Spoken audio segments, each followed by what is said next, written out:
Bismillahirrahmanirrahim. Alhamdulillahilladzi hadana li hadza wa ma kunna linahtadiya laula an hadanallah. Wa asyhadu an la ilaha illallah wahdahu la syarikalah wa asyhadu anna Muhammadan abduhu wa rasuluhu la nabiyya ba'dah. Allahumma shalli wa sallim wa barik ala nabiyyina Muhammad wa ala alihi wa sahbihi wa man tabi'ahum bi ihsanin ila yaumil amma ba'd. Ikhwatal iman wa akhwati fiddin rahimani wa rahimakumullah. Kita lanjutkan dars Dalilus Salik kita. Masih mukadimah dari penulis. Zayaltu al-kitaba, aku menambahkan di bawah kitab ini kalau dicetakan saya hawasin, kalau di antum hawamis. Saya tambahkan di bawah kitab ini catatan-catatan ya. Kalau hawasi ya, hawasi artinya catatan kaki. Kalau hawamis itu catatan tepi, catatan pinggir. Dari kata hawasi, dari kata hasiyah. Hasiyah artinya footnote. Hawamis dari kata hamis. Hamis artinya adalah tepi kitab, tepi sebuah buku. Awdatuha, aku letakkan di situ i'rab ma qad yuskil. I'rab apa-apa yang membuat bingung bagi pembaca, baik i'rab dari ayat Al-Qur'an ataupun hadis ataupun bait syair, bait nazam. Dan i'rabnya adalah i'rab yang ringkas fil ghalib secara umum supaya hajmul kitab, ya, ukuran kitab ini la yasda, tidak tambah tebal. Wa fihi ma yasluhu an yakuna qawaid ammah, dan di situ juga aku berikan catatan segala sesuatu yang ini bisa menjadi kaidah yang umum. Sebagaimana pula aku sebutkan di sebagian catatan kaki penjelasan untuk sebagian istilah nahwu atau istilah sharaf yang dibutuhkan oleh pembaca. Lamakana dabtu abyatil alfiyah bisyakli minal ahammiyati bimakanin. Ketika memberikan harokat pada bait-bait alfiyah merupakan suatu hal yang penting, maka kumtu bi kitabatiha mashghulatan, saya tulis bait-bait Alfiyah Ibnu Malik dengan berharokat supaya ini menjadi pembantu, penolong bagi penuntut ilmu supaya bisa menghafalkan dengan hafalan yang selamat dari berbagai macam kekeliruan salah baca.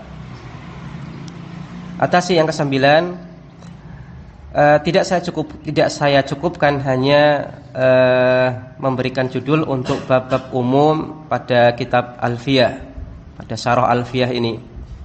Akan tetapi saya juga berikan judul-judul yang pendek di depan setiap bait. Idohan laha, dalam rangka untuk memperjelas bait tersebut, wa taqriban limad muniha, dan untuk mendekatkan kandungan dari bait tersebut kepada pembaca. Ma'ahirsi 'alal wahdatil mawdu'iyati lil abyatil lati ajma'uha fi makanin wahidin wa asrahuha. Selain itu aku juga bersemangat untuk memberikan judul pada wahdah al-mawdu'iyah, ya, pada materi pokok untuk bait-bait tersebut yang aku kumpulkan di satu tempat dan aku jelaskan, aku syarah. Wal ghalib, dan umumnya annani abda'u asyarha, aku mulai syarah tersebut bidzikri mawdu'in nadhamil ladzi asrahuhu, dengan menyebutkan tema pembahasan nadham yang akan aku syarah. Al-ashir, yang ke-10, qaddamtu li syarhi bi muqaddimatin tahaddatstu fiha an Alfiyati ibni Malikin. Aku memberikan muqaddimah untuk syarah ini dengan sebuah muqaddimah yang aku bicarakan di muqaddimah tersebut berkaitan tentang kitab Alfiyah Ibnu Malik. Wa jumlatin min syuruhiha, dan sejumlah syarah untuk kitab Alfiyah Ibnu Malik. Wa khidmatil ulama laha, dan khidmah para ulama untuk Alfiyah Ibnu Malik. Kama bayantu syai'an min khasaisiha wa mazayaha, sebagaimana pula aku jelaskan sedikit kekhususan dan keistimewaan Alfiyah Ibnu Malik. Al-hadiyata asrata, yang ke-11, lam adha fil hasiyati ihalatin li kutubin nahwi. Fil hasiyah, di footnote, di catatan kaki, aku tidak letakkan, aku tidak beri ihalat untuk kitab-kitab nahwu. Ihalat itu adalah rujukan, sumber rujukan. Misalkan di footnote beliau sampaikan catatan kaki tambahan. Nah, ini biasanya kan ada, ini dikutip dari mana, itu namanya ihalat. Atau kalimat-kalimat silahkan merujuk ke kitab A, kitab B, itu namanya ihalat. Maka di sini oleh pensarah dikatakan secara umum aku nggak sampaikan ihalat. Aku cuma sampaikan tambahan penjelasan dari beliau tanpa adanya cantuman dari kitab apa. Li adamil hajati ilaiha, karena tidak dibutuhkan. Illa fi ba'dil masailil lati tahummu al-qari'a, kecuali di sebagian permasalahan yang ini penting bagi pembaca. Nah, haristu ala rabtil masaili bi ba'diha. Aku bersemangat untuk mengaitkan permasalahan-permasalahan, sebagian permasalahan dengan permasalahan yang lain. Dengan aku katakan kama taqaddama, sebagaimana yang telah dijelaskan pada poin yang lalu. Au sayati, atau dengan aku katakan sayati, sebagaimana penjelasan yang akan datang. Wa nahwi dzalik, dan kalimat-kalimat yang semisal itu, mimma yufidu al-qari'a, yang memberikan faedah kepada pembaca dalam masalah rabtil ma'lumat, mengaitkan pengetahuan yang satu dengan pengetahuan yang lainnya, materi yang satu dengan materi yang lainnya. Waraddi ba'dhiha ila ba'din, dan mengembalikan permasalahan yang satu pada permasalahan yang lainnya. Wa fil khitami, di penutup muqaddimahku ini, arju minal qari'il karimi, aku mengharapkan dari pembaca yang mulia apabila melihat fima katabtuhu, yang aku tulis zillata qalamin, ketergelinciran pena, au nabwata fahmin, atau salah paham, supaya pembaca mau menulis tegurannya ini kepadaku, maskuran makjuran, semoga Allah Subhanahu wa taala maskuran, aku sangat berterima kasih, makjuran, dan semoga Allah Subhanahu wa taala memberikan pahala kepada Anda, litalafi dzalika mustaqbalan, untuk kekeliruan-kekeliruanku tersebut mustaqbalan, di waktu yang akan datang. Apabila lihat ada kesalahan, maka saya harapkan di waktu mendatang sudilah kiranya untuk menulis dan mengajukan kritikan untuk kekeliruan saya tersebut. Fal udhunu saghiyatun, maka telinga ini siap untuk mendengar. Wasadru munsarihun, dan dada ini lapang untuk menerima koreksi. Li'anna ma yaktubuhul insanu, karena segala yang ditulis oleh manusia, aradotun linnaqdi, memungkinkan untuk dikomentari, wal intiqadi, dan disanggah, wa takhti'ati, dan untuk disalahkan, wa tashihi, serta dibenarkan. Aku meminta kepada Allah Subhanahu wa taala, zat yang maha tinggi lagi maha perkasa, untuk memberikan rezeki kepada kita berupa ilmu yang bermanfaat serta amal yang soleh. Semoga salawat dan salam tercurahkan kepada Nabi kita Muhammad, kepada keluarga beliau, para sahabat beliau semuanya. Katabahu Abdullah bin Saleh Al-Fuzan.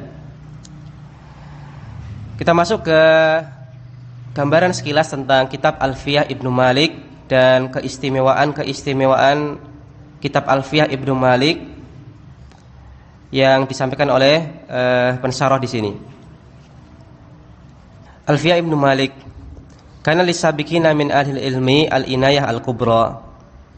Para ulama terdahulu memiliki perhatian yang besar untuk menghafalkan ilmu dan takribiha litullabiha, dan memberikan kemudahan bagi tulab, para penuntut ilmu, untuk memahaminya. Maka mereka mencurahkan kerja keras mereka, usaha mereka, dan mencurahkan pula waktu mereka, sehingga menjadi banyaklah atau beraneka ragamlah al-funun, berbagai macam cabang ilmu, dan menjadi bermacam-macam pula lah metode penulisan mereka untuk ilmu-ilmu tersebut. Di abad yang kedua Hijriyah, dhahara muncullah, wa ma ba'dahu, dan abad setelahnya muncullah syair taklimi. Apa itu syair taklimi? Syair taklimi adalah nazam, berbagai jenis ma'arif, pengetahuan, wal ulum, dan ilmu. Yang mana syair ilmi ini memiliki pengaruh yang besar untuk membuat jadi beragamnya berbagai macam ilmu pengetahuan, dan juga menata ilmu pengetahuan itu dengan bagus. Wasdiyadil iqbal, dan menambah semangat bagi orang untuk belajar dan mengajar. Karena ilmu yang ini disampaikan dalam nazam itu merupakan sebuah wasilah perantara yang mudah. Nazam ini merupakan wasilah yang mudah, dan juga masyuqah, membuat orang itu rindu untuk menghafalkan dan untuk menulis. Waqad samula hadzal nau' min asy-syi'ri katsiran minal ulum. Syair taklimi ini mengandung atau mencakup banyak ilmu, tidak hanya terbatas pada ilmu nahwu saja. Bal ta'addahu ila ghairihi minal fununi. Akan tetapi cakupannya itu meluas di berbagai macam cabang ilmu yang lain. Kal qiraati, seperti cabang ilmu qiraat, kemudian usul fikih, usul tafsir, kemudian mustalah hadis, dan yang lainnya. Wa min dzalika, dan di antara syair taklimi tersebut adalah nazam al-alfiyah yang disusun oleh al-allamah, orang yang sangat berilmu, yang bernama Muhammad bin Abdullah bin Malik al-Andulisi, yang beliau wafat tahun 672 Hijriah.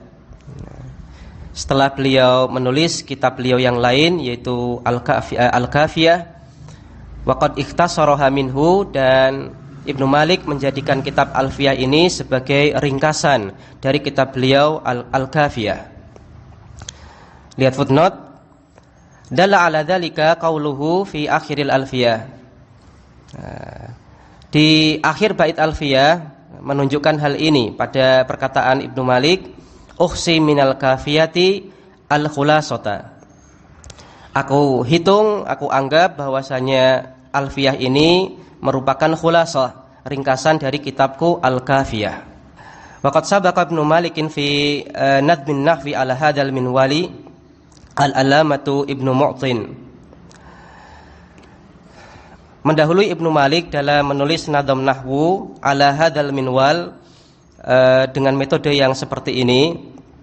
Menurut metode seperti ini, mendahului beliau seorang ulama yang bernama Ibnu Mu'ti, yang beliau wafat tahun 628 Hijriah. Dan nampaknya Ibnu Malik itu meneliti kitab Alfiyah Ibnu Mu'ti, kemudian aqra'aha li talamidihi. Beliau bacakan Alfiyah Ibnu Mu'ti ini kepada murid-murid beliau. Fa kemudian sajja'ahu dzalik. Hal tersebut membuatnya bersemangat ala an yunadzima ala ghirariha, untuk membuat nazam yang serupa dengan Alfiyah Ibnu Mu'ti, au afdhala minha, atau beliau buat lebih bagus daripada Alfiyah Ibnu Mu'ti.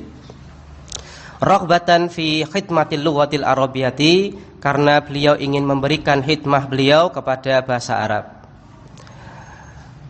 Wa taqribi ulumiha lidarisin, dan beliau berusaha untuk mendekatkan ilmu-ilmu bahasa Arab kepada orang-orang yang ingin belajar bahasa Arab.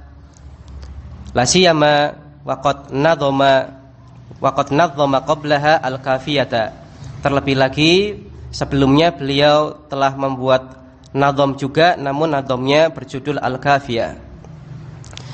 Wa huwa fi asrin, dan beliau ada di masa kasrat fihi al-mandumat, banyak muncul mandumah. Contohnya adalah mandumah Al-Hariri pada di tema yang sama tentang nahwu, kemudian Al-Mutawafas Sanah yang beliau wafat tahun 516 Hijriah. Kemudian Mandumah tulisan Ibnul Hajib yang wafat tahun 646 Hijriah. Kemudian Mandumah yang ditulis oleh Abu Hayyan yang wafat tahun 745 Hijriah. Ja'at Alfiyah Ibnu Malikin samilatan li abwabin nahwi. Kitab Alfiyah Ibnu Malik ini mencakup bab-bab nahwu. Munadhdhamatal abwab, yang bab-babnya ini dibuat nadham. Sahlatal isti'ab, yang mudah untuk dikuasai atau mudah untuk dipahami. Jama'a fiha khulasata ma awradahu fil kafiyah. Di dalam kitab Alfiyah ini mengumpulkan khulasah, ringkasan yang Ibnu Malik sampaikan di kitab Al-Kafiyah. Wa qad ibtazat bi mumayyazatin azkuru minha mayali. Namun kitab Alfiyah Ibnu Malik ini memiliki beberapa keistimewaan, akan aku sebutkan di antara keistimewaan tersebut sebagaimana berikut. Keistimewaan yang pertama adalah beliau jelaskan di Alfiyah ini keadaan-keadaan asli, keadaan-keadaan pada asalnya keadaan asli dan keadaan cabang, dan keadaan yang menyelisihi keadaan asli dan keadaan cabang. Semisal perkataan beliau dalam pembahasan tentang fa'il, bab fa'il. Pada asalnya fa'il itu adalah yattasila, bersambung dengan fi'ilnya, setelah fi'il langsung fa'il. Wal aslu fil maf'uli ayyan fasila, dan pada asalnya pada maf'ul bi dia terpisah dari fi'ilnya. Waqad yuja'u bi khilafil asli, namun kadang-kadang ada kasus yang ini khilaful asl. Artinya kadang-kadang setelah fi'il itu maf'ul bi, adapun fa'ilnya itu terletak setelah maf'ul bi. Kemudian ada juga ini kasus far'iyah ya, maaf. Kalau untuk bait yang pertama ini kasus asli ya. Kasus asli adalah fa'il itu terletak setelah fi'il, kemudian maf'ul bi tidak terletak langsung setelah fi'il. Kemudian kasus cabang ini di potongan pertama di bait yang kedua, waqad yuja'u bi khilafil asli. Kadang-kadang ada kasus yang ini berbeda dengan hukum asal, menyelisih hukum asal, di mana setelah fi'il itu maf'ul bi, kemudian habis itu baru fa'ilnya. Kemudian di potongan yang selanjutnya ini yang bikhilafi dzalik, kasus yang menyelisihi hukum asal dan hukum cabang. Waqad yaji al maf'ul qabla al fi'li, dan terkadang ada maf'ul bih yang terletak sebelum fi'il. Maka maf'ul bih dulu baru fi'il kemudian fa'il. Kemudian perkataan beliau di bab tentang ibtida atau mubtada. Wal aslu fil akhbar an tuakhkhara. Pada asalnya khabar itu terletak di akhir, itu terletak setelah mubtada. Wa jawwazu at-taqdima idza la darara, dan para ulama membolehkan untuk mengedepankan khabar apabila ini tidak ada madharat. Kemudian yang kedua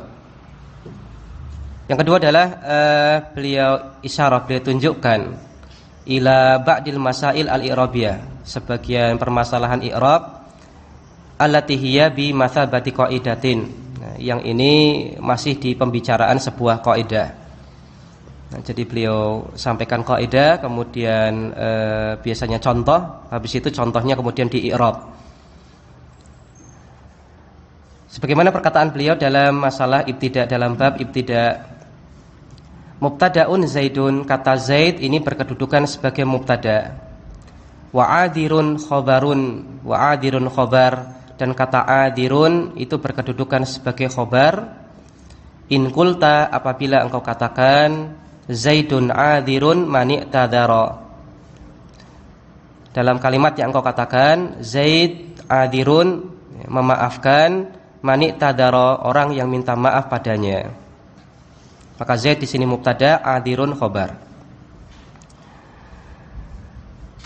Wa awwalun mubtadaun wa tsani fa'ilun aghna. Namun ada juga kasus di mana mubtada ini tidak butuh khobar, ada yang menggantikan khobar. yaitu setelah mubtada itu fa'il. Beliau katakan wa awwalun mubtadaun, kata yang pertama berkedudukan sebagai mubtada, wa tsani, dan kata yang kedua fa'ilun aghna, berkedudukan sebagai fa'il. Aghna maksudnya adalah aghna anil khabari, yang mencukupi tanpa disebutkannya khobar. Apa contohnya? Contohnya adalah dalam kalimat asarin dzani. Apakah dzani kedua orang itu sarin berjalan? Maka di sini hamzahnya adalah huruf istifham, kemudian kata sarin ini mubtada, kemudian dzani ini fa'il dari kata sarin.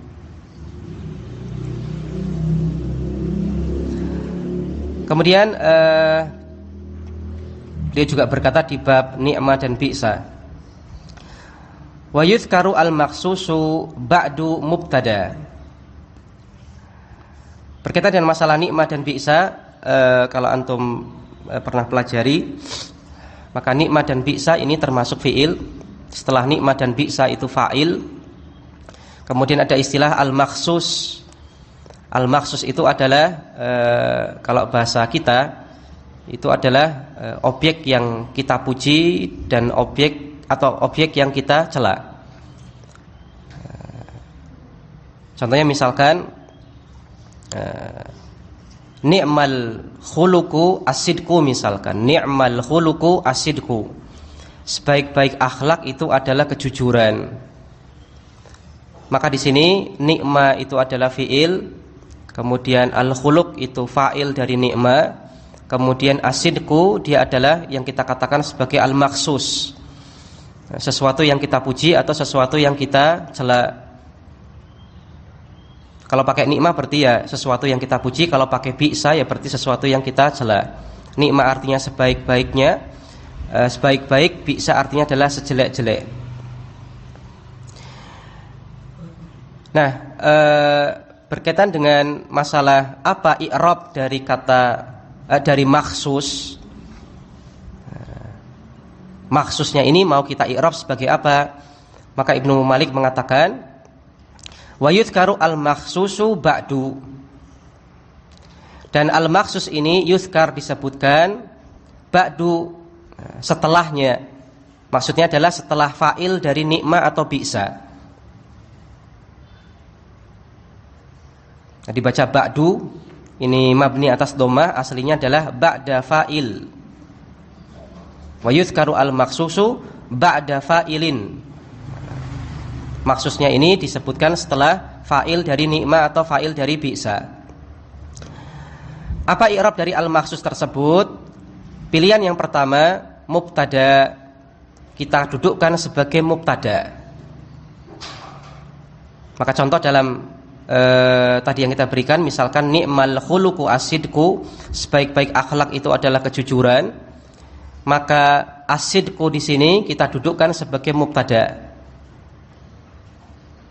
Adapun khobarnya itu adalah ni'mal khuluqu. Maka ni'mal khuluqu itu khobar muqaddam, kemudian asidku mubtada. Kemudian pilihan i'rab yang kedua, au khabara, atau maksudnya ini kita dudukkan sebagai khobar. Khobar dari siapa? Khobar dari sebuah mubtada, laisa yabdu abada, yang tidak akan kelihatan selama-lamanya. Maksudnya adalah khobar dari mubtada yang mahdzuf. Misalkan dalam kalimat tadi ni'mal khuluqu asidku, maka takdirnya adalah ni'mal khuluqu huwa asidku. Jadi ada huwa yang dihilangkan, yang pada asalnya huwa ini adalah mubtada, kemudian asidku itu adalah khobar dari kata huwa. Namun huwanya di sini tidak boleh muncul. Maka bukan hanya beliau sampaikan kaidah nahwiyah, tapi kaidah i'rabiyah juga beliau sampaikan. Kemudian yang ketiga, beliau jelaskan aujuh al-khilafiyah, berbagai permasalahan yang ada perselisihan pendapat ulama terutama masalah ulama Kufah dan Basrah. Semisal perkataan beliau di dalam bab tauhid, beliau katakan, wa in yufid, apabila bisa memberikan faedah, maka tauqidu mankurin kubil. Mentaukid dari sebuah isim nakirah kubil itu bisa diterima, alias sah dalam bahasa Arab. Wa an-nuhatil Basrah al-man'u syamil. Namun kalau ahli nahwu kota Basrah, beliau ini man'u, melarang, artinya tidak menerimanya, syamil untuk semua kasus dan keadaan. Maka kurang lebih gambarannya sebagaimana yang kita ketahui, untuk pembahasan masalah tauhid, terutama tauhid maknawi, maka tauhid maknawi kita gunakan kata-kata semisal nafsun, ainun, kullun, dan seterusnya.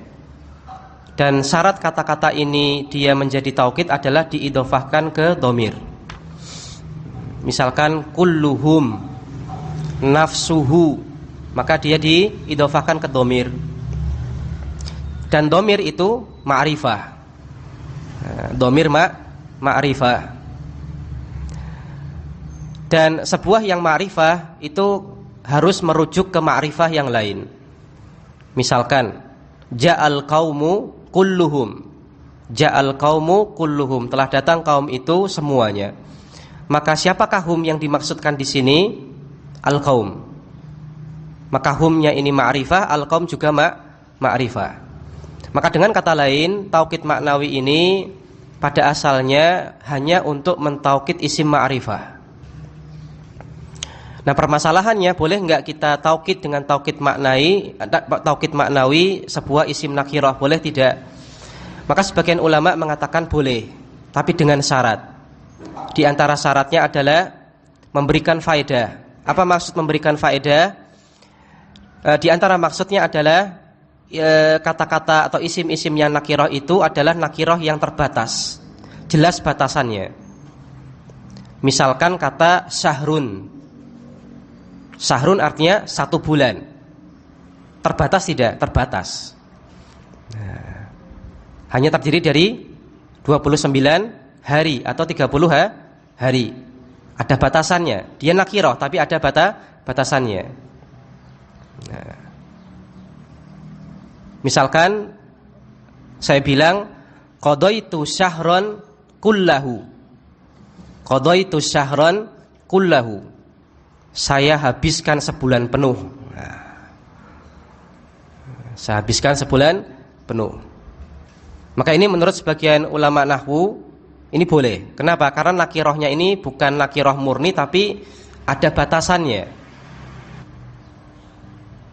Namun sebagian ulama yang lain tetap tidak memperbolehkannya, sebagaimana yang dikatakan oleh Ibnu Malik di sini, wa an-nuhatil Basrah al-man'u.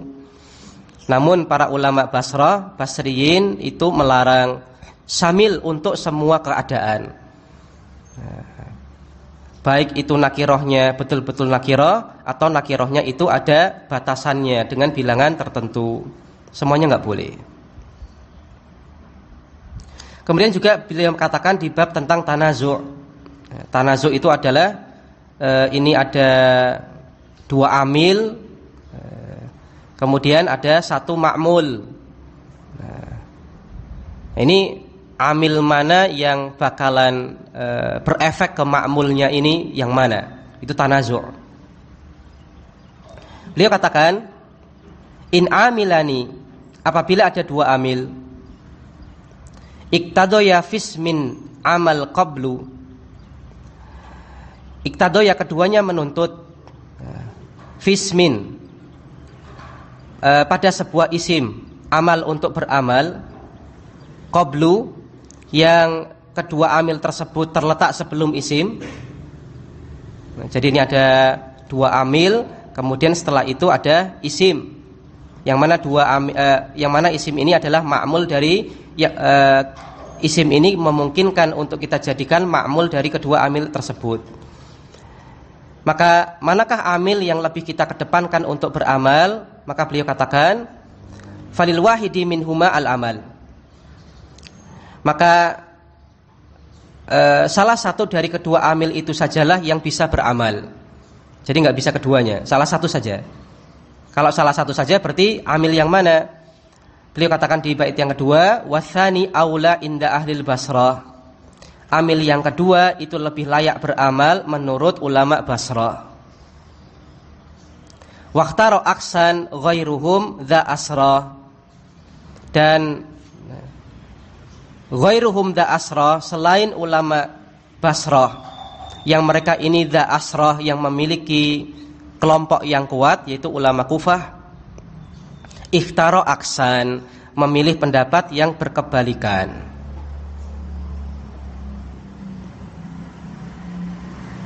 Maka beliau jelaskan di sini, apabila ada dua amil yang beramal pada satu ma'mul, maka ulama Basrah berpendapat amil yang kedua ini lebih berhak untuk beramal pada ma'mul, sedangkan ulama Kufah sebaliknya, amil yang pertama lebih layak beramal pada ma'mul tersebut. Yang keempat adalah al-istighna bil amthilah an dzikril qaidah au dzikris syuruti.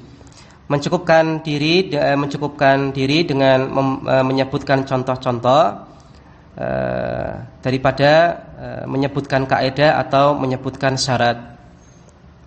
Dan ini banyak terdapat dalam kitab Alfiyah ini, dan beliau lakukan dalam rangka at-ta'rif bil misal, mengenalkan kasus namun dengan menyebutkan contoh-contoh.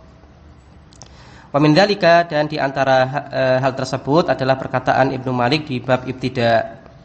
Beliau katakan, wala yajuzu al-ibtida bin nakirah. Tidak boleh menggunakan mubtada berupa isim nakirah. Pada asalnya mubtada tidak boleh pakai isim nakirah. Malam tufid, selama itu tidak ada faedah, selama tidak berfaedah. Artinya apa? Kalau berfaedah maka boleh menggunakan mubtada dengan isim nakirah. Contohnya bagaimana mubtada yang pakai isim nakirah? Contohnya dalam kalimat inda Zaidin namirah. Maka di sini inda Zaidin ini khobar, namiratun ini mubtada muakhar, dan namiratun ini isim nakirah. Kemudian contoh yang lain dalam kalimat hal fatan fikum, apakah ada pemuda di antara kalian? Maka hal di sini huruf istifham, fatan mubtada, fikum jar majrur sebagai khobar. Kemudian contoh yang lain dalam kalimat makhillun lana, tidak ada teman untuk kami.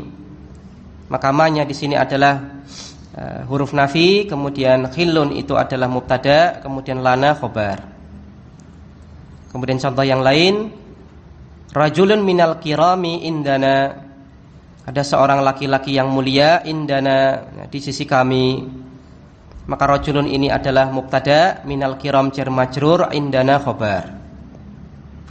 Contoh yang lain, raghbatun fil khairi khairun, mencintai kebaikan adalah kebaikan. Maka raghbatun di sini mubtada, fil khairi jar majrur, khairun khobar.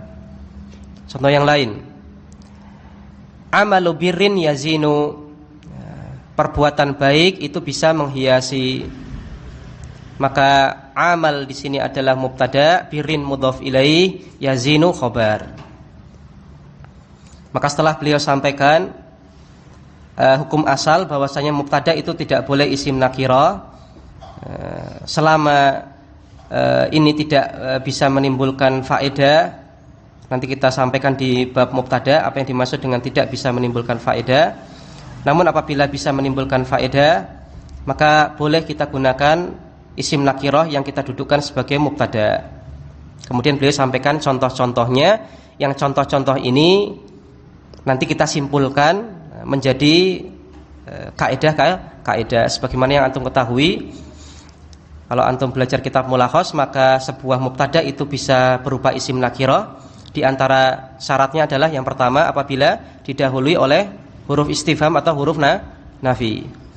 Kemudian apabila nakirahnya itu adalah dikasih naat dan ketentuan-ketentuan yang lainnya. Maka beliau di sini tidak menyebutkan syarat ataupun ketentuan, tapi beliau sebutkan dengan contoh.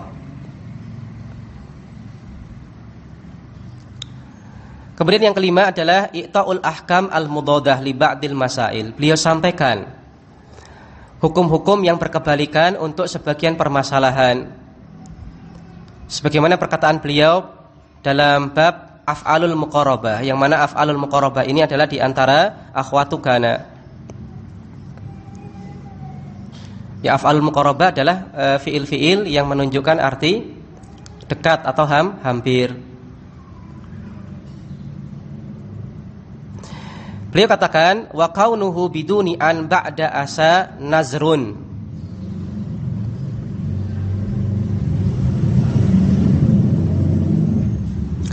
Adanya khobar, kaunuhu, adanya khobar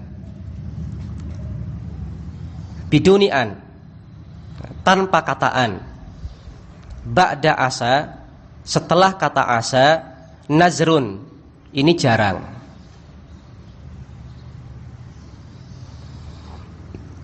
Ya, sebagaimana yang kita ketahui, af'alul muqarabah waroja wasuru', af'alul muqarabah terlebih khusus di sini,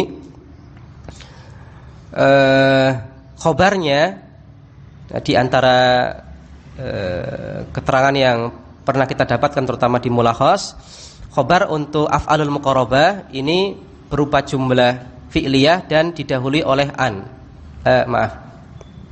Didahului oleh an. Misalkan asas sururu antaduma, asa as-sururu an yaduma, misalkan. Semoga kebahagiaan ini langgeng. Asa as-sururu an yaduma. Maka di sini ada asa, dia adalah af'alul muqarabah. Nah, ini bukan muqarabah ya, ini roja, maaf. Ini yang muqarabah yang kada. Ya, kalau asa ini af'alur roja.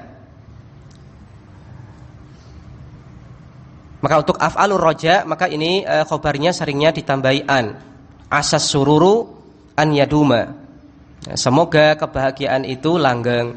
Maka asa ini adalah af'alur roja, kemudian as-sururu itu adalah isim asa, kemudian an yaduma itu khobar asa. Dan khobarnya ada annya. Dengan kata lain, beliau sampaikan di sini, kalau menggunakan kata asa, maka khobar dari asa itu seringnya ada annya. Cuman beliau dibalik bahasanya. Setelah kata asa, khobarnya itu, kalau khobarnya tanpa an itu jarang. Artinya bahasa seringnya pakai an. Wa kada al-amru fihi ukisa. Namun untuk kada, sedangkan pada kata kada, al-amru fihi ukisa, permasalahannya itu kebalikannya. Artinya apa? Kalau pada kada, khobar pada kada itu seringnya tidak pakai an. Dan kada ini termasuk af'alul muqarabah. Kada artinya adalah hampir-hampir. Kemudian perkataan beliau pada bab inna, beliau katakan li inna anna laita lakinna la'allaka anna aksu malikana min amal. Inna anna laita lakinna la'allaka anna, itu adalah kebalikan dari kana dalam masalah amalannya. Jadi beliau tidak sampaikan dengan gamblang, tapi beliau hanya sampaikan ini kebalikan dari ini, itu kebalikan dari itu. Sehingga ini membuat kita lebih lebih paham, karena langsung to the point. Karena mungkin kalau kita dulu belajar kana dan inna, itu kalau kita masih pakai konsep kana adalah merofakkan mubtada dan menasabkan khobar, inna menasabkan mubtada merofakkan khobar, itu memungkinkan untuk kebolak-balik. Tapi kalau kita bilang kana adalah merofakkan mubtada menasabkan khobar, inna kebalikannya, khalas, sudah lebih mudah daripada dengan menyampaikan secara lengkap. Dan nanti disampaikan oleh penulis nanti bahwasanya kenapa kok kita harus bilang merofakkan mubtada, padahal mubtadanya memang masih rofa. Yang nanti kita dapatkan penjelasan bahwasanya rofaknya isim kana itu adalah rofa yang baru, bukan dipertahankan rafa sebelum kemasukan ke kana. Kemudian yang keenam, al-ikhtisaru bi adami tikrari harfil atfi. Beliau meringkas kalimat dengan tanpa mengulang penyebutan huruf ataf. Semisal perkataan beliau pada bab kana, beliau sampaikan tarfa'u kana al-mubtada isman. Kana ini merofakkan mubtada, yang mana mubtadanya ini nanti berkedudukan sebagai isman, isim kana. Wal khobar tansibuhu, adapun khobar tansibuhu, maka kana ini menasobkannya. Contohnya dalam kalimat kana sayyidan Umar. Umar adalah seorang tuan, maka sayyidan mansub sebagai khobar, kana Umar marfu' sebagai isim kana. Kakana dhalla bata adha asbaha amsa wasara laisa zala bariha. Semisal fungsi dengan kana adalah kata-kata sebagaimana berikut, yaitu kata dhalla, bata, adha, asbaha dan seterusnya. Maka ketika beliau sebutkan akhwatu kana, beliau sebutkan tanpa adanya huruf ataf. Tujuannya apa? Ikhtisar. Untuk lebih meringkas kalimat, meringkas bait. Juga beliau tunjukkan pada perkataan beliau di bab tentang huruful jar. Haka hurufal jarri, itu adalah datangkan huruf jar, datangkanlah huruf jar. Wahya min ila, yaitu min ila hatta khola hasya ada fi an ala muth mundur rubba alam lam kai wawun wata wal kaf wal ba wala alla wa mata. Datangkanlah huruf jar, sebutkanlah huruf jar. Apa saja huruf jar? Yaitu min dan seterusnya. Maka beliau sampaikan tanpa ada huruf ataf. Ya, naktafi bihadzal qadar insyaallah. Kita lanjutkan di pertemuan pekan depan. Maka dengan kita baca beberapa bait, kutipan bait dari Alfiyah ini yang disampaikan oleh pensyarah, setidaknya kita bisa ada gambaran tentang bait-bait yang nanti akan kita bahas, dan juga permasalahan-permasalahan yang mungkin ini menjadi faedah baru bagi kita, ataupun mungkin sebagai bahan murojaah bagi kita untuk materi-materi nahwu ataupun i'rab yang telah kita pelajari di level sebelumnya. Ya, demikian yang bisa kita baca di kesempatan pagi hari ini. Wassallallahu ala nabiyina Muhammad wa ala alihi washabbihi wasallam. Subhanakallahumma wa bihamdik asyhadu an la ilaha illa anta astaghfiruka wa atubu ilaik.